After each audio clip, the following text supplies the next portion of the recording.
Assalamualaikum warahmatullahi wabarakatuh. Bagaimana kabarnya anak-anak?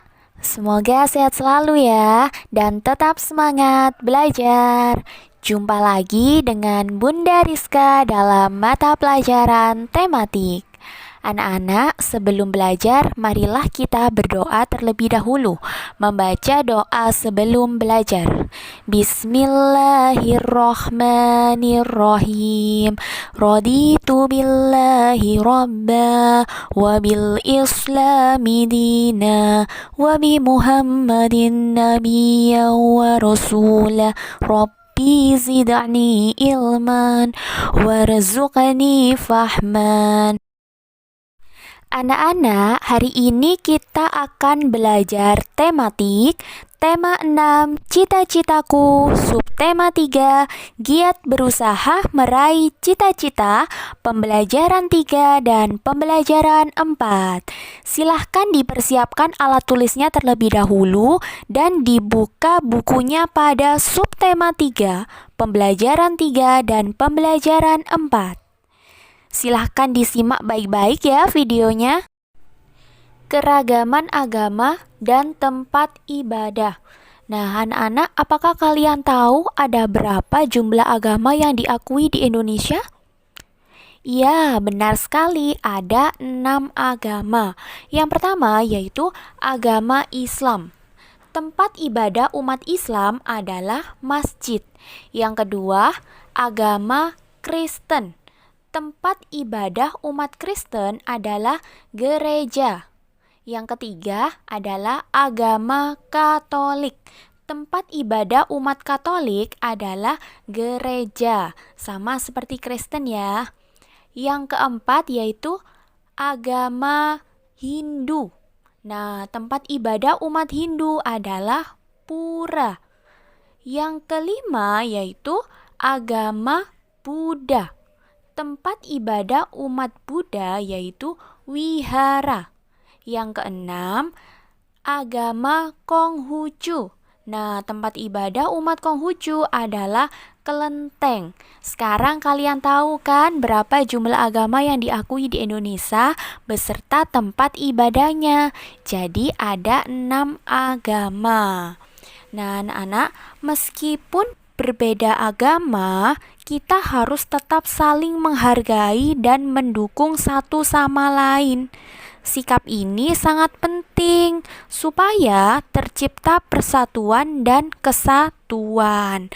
Persatuan dan kesatuan antar umat beragama dapat menciptakan kehidupan yang rukun dan suasana yang nyaman.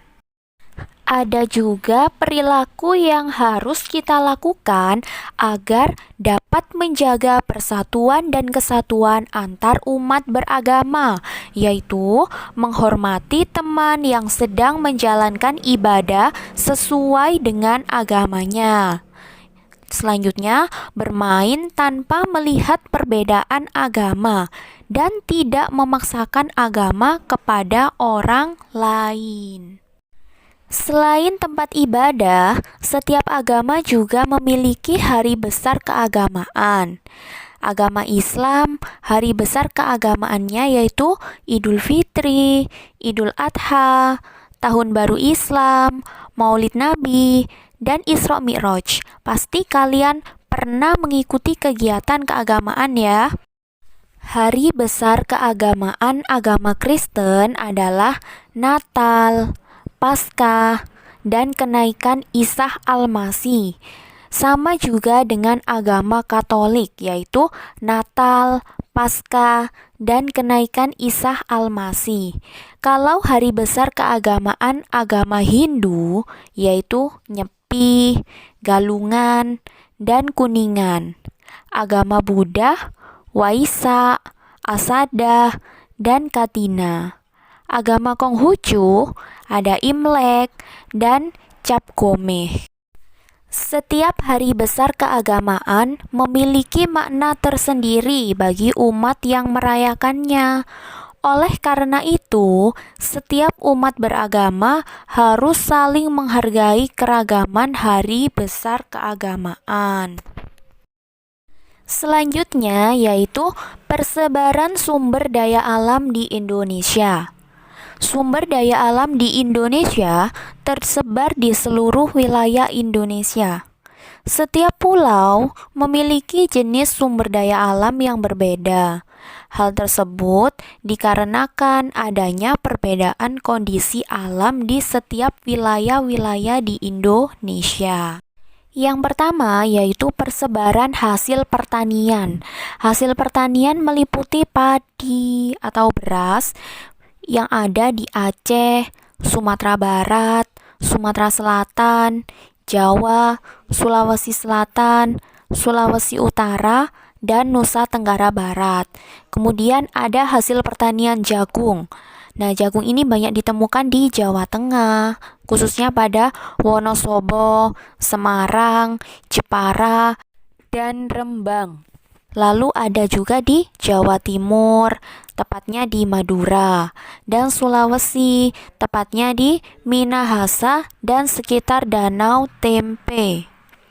Ada juga hasil pertanian ubi kayu atau singkong. Ubi kayu ini banyak ditemukan di Sumatera Selatan, Lampung, Madura, Jawa Tengah, dan Yogyakarta. Ada juga yaitu hasil pertanian kacang tanah. Kacang tanah ini banyak ditemukan di Riau, Sumatera Barat, Jawa Tengah, Jawa Barat, Bali, dan Nusa Tenggara Barat. Selain hasil pertanian, ada juga persebaran hasil perkebunan yang meliputi teh yang banyak kita temukan di daerah Jawa Barat, Jawa Tengah, Sumatera Utara, dan Sumatera Barat. Hasil perkebunan kopi kita temukan di Jawa, Sumatera, Sulawesi, dan Nusa Tenggara Timur. Ada juga hasil perkebunan karet, banyak kita temui di daerah Aceh, Sumatera Utara, Bengkulu, Jawa, dan Kalimantan Selatan. Hasil perkebunan kelapa ada di Jawa, Sulawesi Utara, Gorontalo, dan Kalimantan Selatan. Nah, kalau hasil perkebunan coklat banyak kita temui di wilayah Jawa Tengah dan Sulawesi Tenggara. Pala banyak kita temukan di Jawa Barat dan Maluku. Sedangkan cengkeh banyak ditemui di wilayah Aceh, Sumatera Utara, Jawa Barat, Jawa Tengah, Sulawesi Utara, dan Maluku. Sedangkan lada banyak kita temukan di wilayah Lampung, Bengkulu, Sumatera Selatan, dan Kalimantan Barat. Ada juga persebaran hasil kehutanan seperti kayu keruing, kayu meranti, dan kayu damar yang banyak dihasilkan di daerah-daerah Kalimantan, Sulawesi, dan Papua.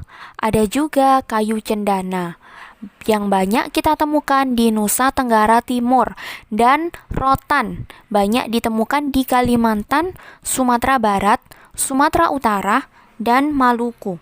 Sedangkan persebaran hasil peternakan dan perikanan meliputi ternak sapi, banyak ditemukan di wilayah Sumatera, Jawa, Madura, Bali, Nusa Tenggara Barat. Kalau ternak kuda, banyak kita temui di Nusa Tenggara Timur dan Sumatera Barat. Sedangkan budidaya udang dan ikan bandeng, pantai Jawa, Sumatera, dan Sulawesi. Siapa yang suka makan ikan bandeng? Ada juga tiram dan mutiara. Banyak kita temukan di Bali, Maluku, dan Papua, daerah yang dekat dengan pesisir pantai. Ini adalah peta persebaran hasil bumi dan laut Indonesia. Coba kalian amati di buku kalian masing-masing. Selanjutnya yaitu penyebaran sumber daya tambang di Indonesia. Sumber daya alam di Indonesia sangat beraneka ragam. Salah satunya adalah sumber daya tambang. Sumber daya tambang merupakan sumber daya alam yang tidak dapat diperbarui. Sumber daya tambang biasanya dimanfaatkan untuk kegiatan industri dan kebutuhan rumah tangga. Nah, penyebaran hasil tambang di Indonesia meliputi minyak bumi, batu bara, timah, emas. Kalau minyak bumi itu banyak kita temukan di wilayah Aceh, Riau, Bangka Belitung, Sumatera Selatan, Jawa Tengah, Kalimantan Utara, Kalimantan Timur, dan Sorong. Batu bara banyak kita temukan di daerah Sumatera Barat, Sumatera Selatan, Kalimantan Timur, dan Papua Barat. Sedangkan timah banyak kita temukan di daerah Pulau Bangka dan Pulau Singkep. Emas banyak kita temukan di wilayah Aceh, Riau, dan Bengkulu, serta Jawa Barat dan Kalimantan Barat, Papua. Nah, berikut ini adalah peta hasil tambang di Indonesia. Coba kalian amati, di situ sudah ada keterangannya. Kalian amati di buku kalian masing-masing ya. Selanjutnya yaitu penekanan saat mendeklamasikan puisi. Mendeklamasikan puisi memerlukan persiapan yang baik dan matang. Salah satu cara untuk membedakan makna puisi adalah dengan memberikan penekanan pada saat mendeklamasikannya. Anak-anak, coba kalian perhatikan puisi berikut ini. Kalimat yang dicetak miring, coba kalian amati ya, kalimat yang dicetak miring. Nah, itu merupakan penekanan dalam puisi. Fungsinya agar makna puisi tersampaikan kepada pendengar. Nah, contohnya seperti ini membacanya. Tak ada waktu yang kusia-siakan, tak ada keluh kesah yang kuucapkan.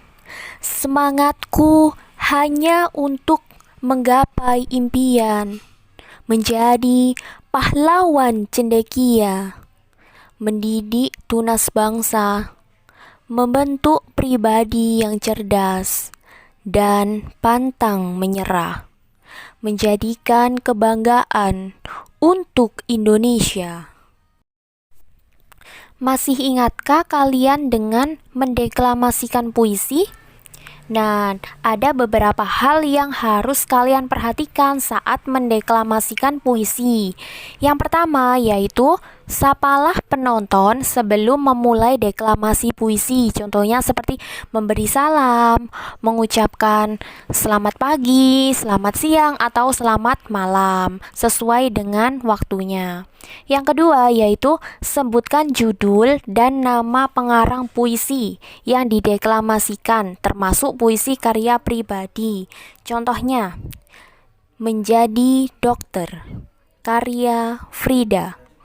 Yang ketiga yaitu jangan menundukkan kepala saat mendeklamasikan puisi agar ekspresimu dapat terlihat.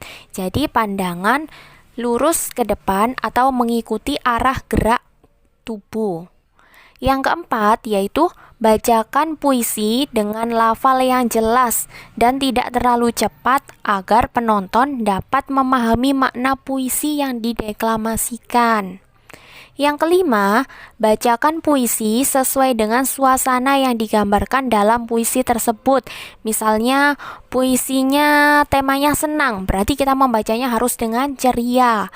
Jika puisinya bertemakan yang sedih, maka kita juga membacanya harus pelan, seperti orang sedih. Begitupun dengan puisi yang semangat.